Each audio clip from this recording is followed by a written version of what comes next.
Internet-facing applications. So, ano yung internet-facing applications? Again, another new term.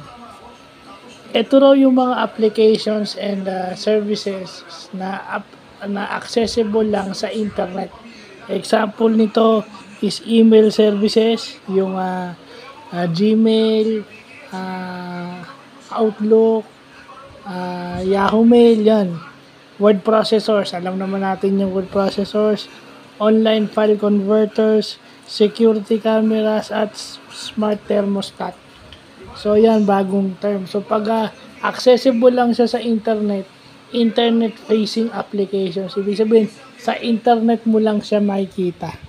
So, yan yung mga bagong term na natututunan natin na blessed tayo na natututunan natin yan.